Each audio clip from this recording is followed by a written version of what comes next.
कल्पना कीजिए, साल 2050 है। एक व्यक्ति आयुष, जो कई सालों से लकवाग्रस्त पैरालाइज्ड था, अब बिना किसी की मदद के चल फिर सकता है। उसके दिमाग में एक छोटा सा चिप लगाया गया है जिसे न्यूरालिंक कहा जाता है। सब कुछ शुरू हुआ 2016 में, जब एलन मस्क ने न्यूरालिंक नामक एक कंपनी स्थापित की।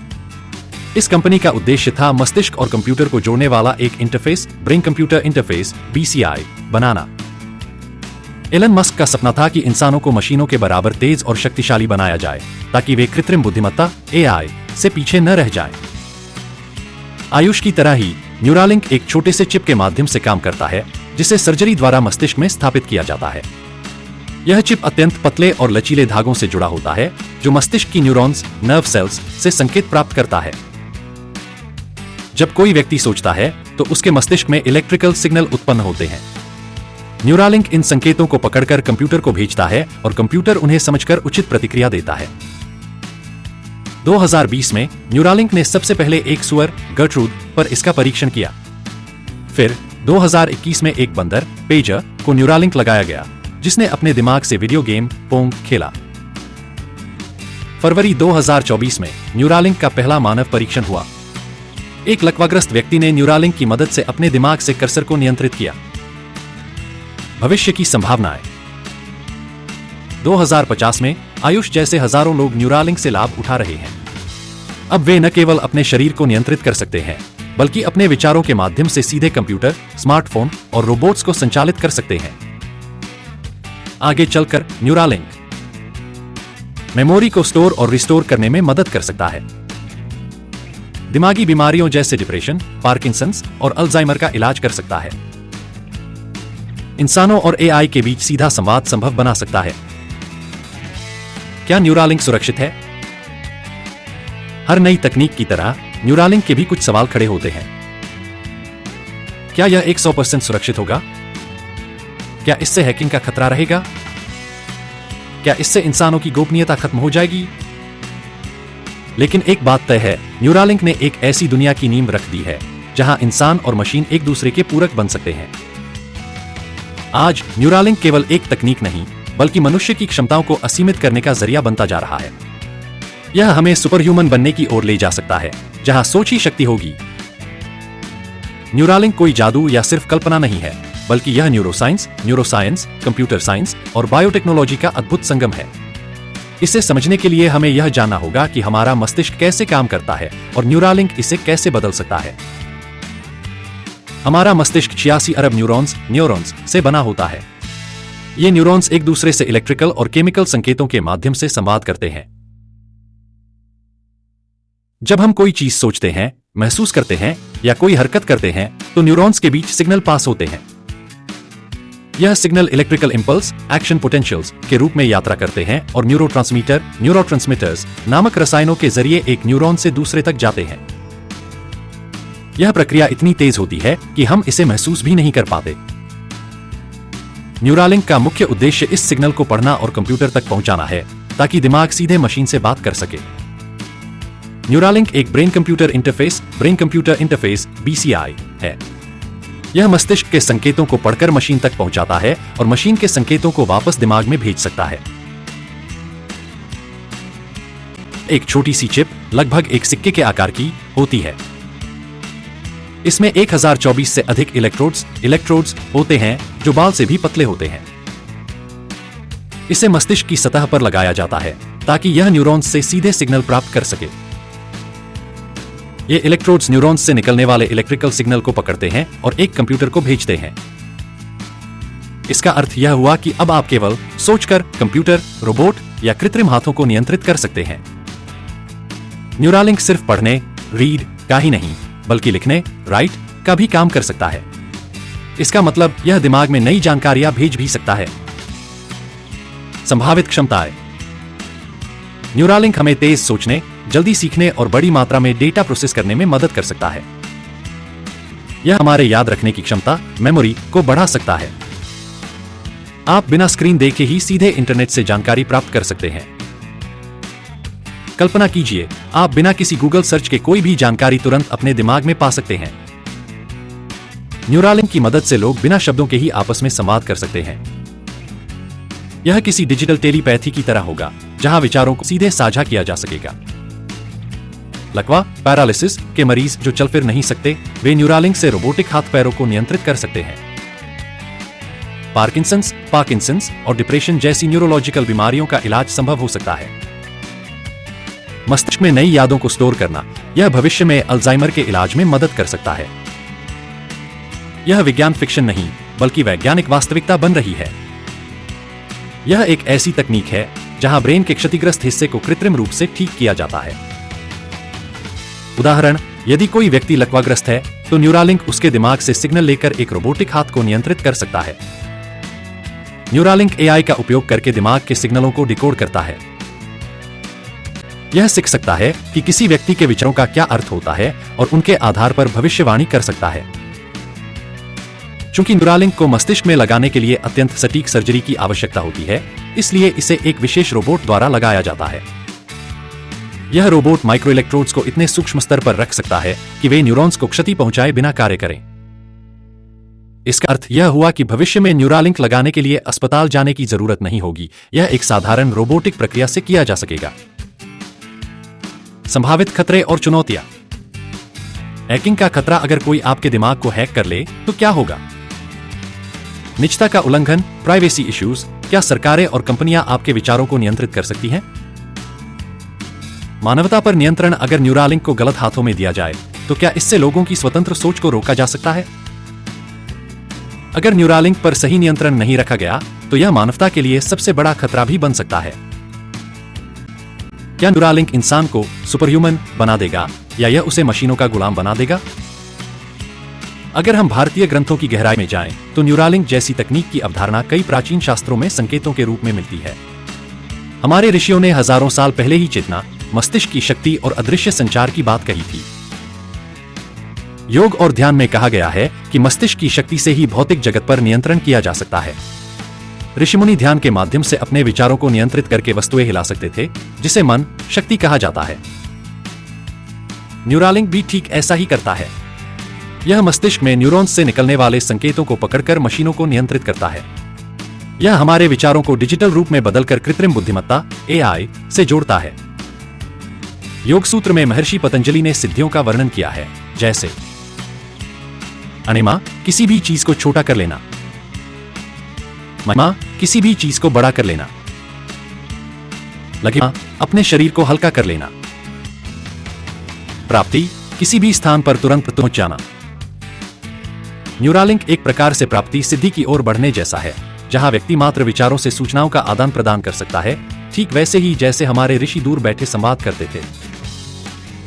महाभारत में संजय को धृतराष्ट्र को युद्ध का आंखों देखा हाल सुनाने के लिए दिव्य दृष्टि प्रदान की गई थी। यह ठीक उसी तरह है जैसे न्यूरालिंक द्वारा बिना किसी भौतिक माध्यम के, सिर्फ दिमाग के माध्यम से सूचना को एक स्थान से दूसरे स्थान तक पहुंचाया जा सकता है। श्री कृष्ण ने गीता का उपदेश अर्जुन को दिया, लेकिन यह संवाद सिर्फ ध्वनि तरंगों से नहीं, बल्कि गहन मानसिक स्तर पर हुआ था। न्यूरालिंक भी इसी टेलीपैथी का वैज्ञानिक रूप हो सकता है, जहां बिना शब्दों के केवल विचारों से संवाद संभव होगा। ऋग्वेद में एक श्लोक मिलता है, मनसा विचार सृष्टि निर्माण कुरुते। अर्थ, मन से विचार ही सृष्टि का निर्माण करते हैं। न्यूरालिंक इसी सिद्धांत पर आधारित है। यह विचारों को डिजिटल सिग्नल में बदलकर मशीनों और कृत्रिम बुद्धिमत्ता को नियंत्रित करता है। हिंदू धर्म में आत्मा और पुनर्जन्म का सिद्धांत है। यह माना जाता है कि आत्मा अजर-अमर है और शरीर को बदलती है। अगर न्यूरालिंक इतनी उन्नत हो जाए कि किसी व्यक्ति की संपूर्ण चेतना, कॉन्शियसनेस को डिजिटल रूप में स्टोर किया जा सके, तो क्या वह पुनर्जन्म की वैज्ञानिक व्याख्या नहीं होगी? ब्रह्मांडीय चेतना को क्लाउड में अपलोड करने का विचार कहीं न कहीं अखंड चेतना, यूनिवर्सल कॉन्शियसनेस के सिद्धांत से मेल खाता है। 5 संभावनाएं और चेतावनियां। संभावनाएं, पॉसिबिलिटीज। दिव्य ज्ञान की पुनर्प्राप्ति। न्यूरालिंक से मस्तिष्क की शक्ति बढ़ाकर महर्षियों की तरह गहरी जानकारी प्राप्त की जा सकती है। मानव और मशीन का संगम। न्यूरालिंक हमें देवताओं जैसी क्षमताएं दे सकता है, जैसे बुद्धि में वृद्धि, टेलीपैथी और अलौकिक ज्ञान। रोगों का उपचार। न्यूरालिंक से मस्तिष्क विकार जैसे अल्जाइमर, डिप्रेशन और लकवे जैसी बीमारियां ठीक हो सकती हैं। चेतावनियां, वार्निंग्स। मानवता पर खतरा। अगर यह तकनीक गलत हाथों में चली जाए तो यह महाभारत के अश्वत्थामा के ब्रह्मास्त्र की तरह विनाशकारी भी हो सकती है। मशीनों पर निर्भरता, क्या इससे हमारी आत्मनिर्भरता खत्म हो जाएगी? क्या हम धीरे धीरे यंत्रमानव साइबोर्ग बन जाएंगे? संस्कार और चेतना पर प्रभाव, यदि न्यूरालिंक द्वारा कृत्रिम स्मृति डाली जा सकती है तो क्या यह किसी की सोच को पूरी तरह बदल सकता है? न्यूरालिंक सिर्फ विज्ञान नहीं बल्कि अध्यात्म और चेतना के विज्ञान से भी जुड़ा है। हमारे ऋषियों ने जिन सिद्धियों की बात की थी वे आधुनिक तकनीक के माध्यम से साकार हो रही हैं। परंतु इसके साथ यह भी सुनिश्चित करना होगा कि हम अपनी मानवता और चेतना को सुरक्षित रखते हुए इस तकनीक का सदुपयोग करें। क्या न्यूरालिंक यौगिक शक्तियों को वैज्ञानिक रूप से सिद्ध करने की दिशा में पहला कदम है? न्यूरालिंक का प्रतीकात्मक ज्ञान, आध्यात्मिक और वैज्ञानिक दृष्टिकोण। क्या न्यूरालिंक केवल एक तकनीकी आविष्कार है या यह किसी गहरे आध्यात्मिक सत्य का प्रतीक है? अगर हम इसे भारतीय दर्शन, योग और वेदांत की दृष्टि से देखें तो न्यूरालिंक केवल दिमाग और मशीन के जोड़ से कहीं अधिक गहरी बात कहता है। यह हमारे अस्तित्व, चेतना और ब्रह्मांडीय ज्ञान के प्रतीकों से जुड़ा हुआ है। न्यूरालिंक का मुख्य उद्देश्य मानव और कृत्रिम बुद्धिमत्ता (AI) का संयोजन करना है ताकि हम सीमाओं से मुक्त हो सकें। शिव का अर्धनारीश्वर रूप दो विरोधी शक्तियों के संतुलन का प्रतीक है, पुरुष चेतना और प्रकृति ऊर्जा। न्यूरालिंक भी मानव, प्राकृतिक चेतना और मशीन, कृत्रिम बुद्धिमत्ता के मिलन का प्रतीक बन सकता है। यदि इस संतुलन को सही से साधा गया तो यह मानवता के लिए वरदान हो सकता है। यदि संतुलन बिगड़ा तो यह महाविनाश का कारण बन सकता है। प्रश्न उठता है, क्या न्यूरालिंक शिवत्व की ओर ले जाएगा या विनाश की ओर? हिंदू धर्म में ब्रह्मा को सृष्टि का निर्माता माना गया है। उनका निर्माण ज्ञान और चेतना के आधार पर होता है। न्यूरालिंक मानवता का नया ब्रह्मास्त्र। न्यूरालिंक दिमाग की शक्ति को बढ़ाकर नया ज्ञान और एक नई डिजिटल चेतना उत्पन्न कर सकता है। यह ठीक उसी प्रकार है जैसे ब्रह्मा ने विचारों से सृष्टि की रचना की थी। लेकिन यदि यह ज्ञान अहंकार से भरा हुआ तो यह रावण की माया भी बन सकता है जो अंततः विनाश की ओर ले जाता है। क्या न्यूरालिंक मनुष्य को दिव्य बना सकता है या यह एक डिजिटल रावण का निर्माण करेगा? भगवद गीता में श्री कृष्ण ने अर्जुन को निष्काम कर्म, स्वार्थरहित कर्म का उपदेश दिया था। ज्ञान का सही या गलत उपयोग। यदि न्यूरालिंक को मानवता के कल्याण के लिए उपयोग किया जाए तो यह योग बन सकता है। लेकिन यदि इसका प्रयोग केवल व्यक्तिगत शक्ति और नियंत्रण के लिए हुआ तो यह विनाश का कारण भी बन सकता है। न्यूरालिंक का भविष्य इस पर निर्भर करेगा कि इसे कृष्ण की गीता की तरह अपनाया जाता है या दुर्योधन के अभिमान की तरह। भारतीय ग्रंथों में ऋषिमुनियों के पास ऐसी शक्तियां थीं जिनसे वे बिना बोले या लिखे ही संवाद कर सकते थे। न्यूरालिंक आधुनिक युग की टेलीपैथी। यदि न्यूरालिंक मानव मस्तिष्क को सीधा कंप्यूटर से जोड़ दे तो हम केवल विचारों से संवाद कर पाएंगे। ऋषियों की मनः संचार शक्ति जैसा ही प्रतीत होता है।